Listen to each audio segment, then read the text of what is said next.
안녕하세요, 하루키드입니다. 제가 경험한 책과 영화를 소개하고 추천하는 월간 읽고 보고, 올 겨울에는 진짜 재밌어 보이는 작품들이 너무 많더라고요. 그 중에서 특히나 제가 정말 기대하고 있었던 미야케쇼 감독의 여행과 나날 이야기를 해볼까 합니다. 저는 이 영화를 개봉 일주일 정도 전에 서울 독립영화제에서 먼저 보고 왔어요. 미야케쇼 감독님이 직접 내한에서 GV를 한다고 하길래 꼭 예매를 하고 싶었는데 어떻게 운이 좋게 잘 성공을 해서 직접 가서 보고 왔습니다. 제가 읽고 보고 이 영상을 촬영하면서 미야케쇼 감독의 영화 이야기를 정말 많이 했던 것 같은데요. 이번에도 실망시키지 않는 정말 좋은 영화였던 것 같아요. 이 영화는 여름의 바다와 겨울의 산 이렇게 두 곳이 주된 배경인데 촬영을 얼마나 각을 잡고 빡세게 했는지 화면들이 너무 아름다웠습니다. 정말 감탄을 할 수밖에 없었고 이렇게 아름다운 장면들을 영화관에서 볼 수 있어서 정말 행복했습니다. 줄거리 이야기를 잠시 해보자면 일본에서 활동 중인 한국인 각본가가 있는데요. 이 각본가가 굉장한 슬럼프에 빠지고 도망치듯이 아주 눈이 많이 쌓인 마을로 여행을 떠납니다. 지도에도 없는 깊은 산속 여관에서 무심한 주인 벤조와 함께 머물게 되고 폭설이 쏟아지는 밤에 이 벤조와 함께 꿈같은 체험을 하게 되는 그런 이야기를 담았는데요. 영화 자체는 굉장히 큰 사건이 일어난다고 볼 수는 없는데 그 잔잔한 흐름 속에서 자꾸만 미소가 지어지게 하는 그런 이야기들이 가득한 영화였다고 저는 생각해요. 제가 영화 화면비에 대한 정보를 전혀 모르고 갔는데 딱 영화가 시작할 때 거의 정사각형에 가까운 화면 비율로 시작을 딱 하는데 보자마자 그냥 웃음이 나더라고요. 괜히 기분이 좋아졌고 찾아보니까 아주 예전에 쓰이던 그 화면비라고 하는데 1.37 대 1인가요? 제가 이 감독의 팬이어서 그런지는 모르겠지만 저에게는 생경한 화면비로 영화를 촬영했다는 것 자체가 유머까지는 아니지만 뭔가 재치가 있는 모습이라고 생각을 했고요. 그 화면비가 이 영화랑도 정말 잘 어우러졌다고 생각을 합니다. 이 영화가 자연을 아주 이쁘게 담고 있다라고 말씀을 드렸잖아요. 요즘에 흔히 볼 수 있는 영화들은 좀 와이드한 화면비를 채택하고 있기 때문에 시야가 굉장히 넓잖아요. 그런데 이 여행과 나날에서는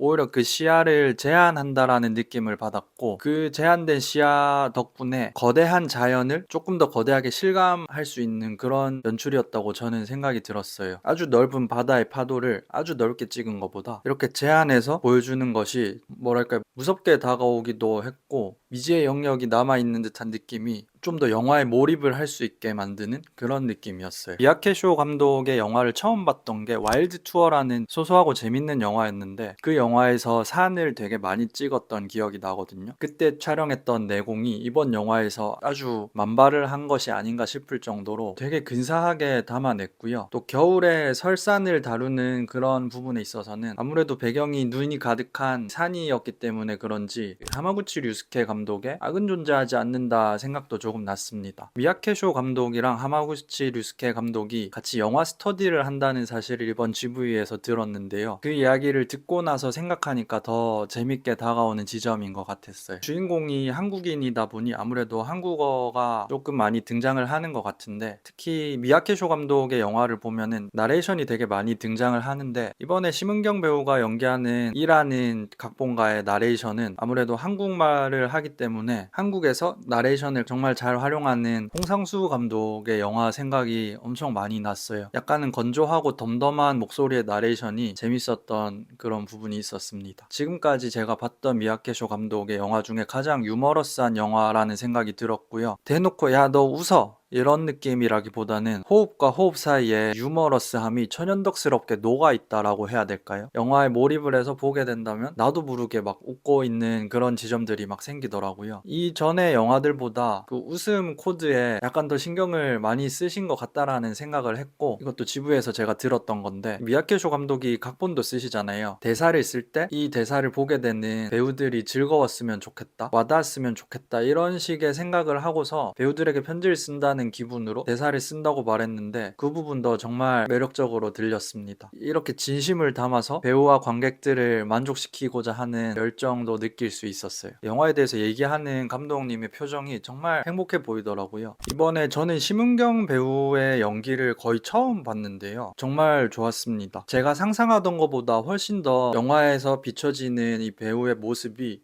투명하다라고 할까요? 닭곰탕 같은 느낌이라고 해야 되나? 담백한 국물 같은 느낌이었습니다. 영화를 보는 내내 이 배우가 연기하는 캐릭터가 정말 가깝게 느껴졌고 장면 장면에 오롯이 집중을 할 수 있게 만드는 그런 매력이 있었던 것 같아요. 또 얼마 전부터 되게 많은 영화에서 제가 만나고 있는 카와이 유미라는 배우도 이번 영화에서 역시 정말 매력적으로 나오더라고요. 제가 올해 초에 나미비아의 사막이라는 영화를 리뷰하면서 카와이 유미 배우의 존재감을 이야기했었던 기억이 있는데요. 이번 여행가 나날에서 굉장히 많이 등장을 하지는 않지만 화면의 분위기를 혼자서 바꿔내는 그 존재감이 굉장히 뛰어나다라고 생각을 했습니다. 제가 며칠 전에 썸머 필름을 타고라는 영화도 다시 봤는데요. 도저히 거기 나오는 카와이 유미라는 배우와 나미비아의 사막에 나오는 카와이 유미랑 여행가 나날에 나오는 카와이 유미가 같은 사람이라고 느껴지지 않을 정도로 각각 다른 모습으로 매력을 뽐내고 있는 게 좋은 배우다라는 생각을 했습니다. 제가 잘은 모르지만 이번 영화를 통해서 이 미야케 쇼 감독이 또 하나의 어떤 경지에 올랐다라는 느낌을 되게 많이 받았고요. 제가 지금까지 가장 좋아했던 미야케 쇼 감독의 너의 눈을 들여다보면이라는 영화랑 거의 같은 선상에서 감동을 줬던 그런 영화였던 것 같습니다. 이 영화는 우리 모두가 한 번쯤은 꿈꿔봤던 여행의 모습을 보여주는 그런 작품이라고 생각이 되고요. 보고 나서 혼자 여행을 좀 가보고 싶다는 생각을 오랜만에 하게 됐습니다. 제가 추울 때 움직이는 거 별로 안 좋아하는데 이 영화 보고 나니까 괜히 엄청 추운 날에 여행을 가서 술도 좀 홀짝이고 싶고 새로운 사람과 이야기도 좀 해보고 싶고 그런 생각이 많이 들었습니다. 이제 슬슬 눈도 조금씩 오고 많이 추워지고 있는데 요즘 같은 때 보기 딱 좋은 영화라고 생각합니다. 이전에 미야케쇼 감독의 영화를 좋아하셨던 분들이라면 당연히 만족하실 것 같고 이전에 미야케쇼 감독의 영화를 보지 않으셨던 분들도 이 영화를 통해서 매력을 느껴보실 수 있을 것 같습니다.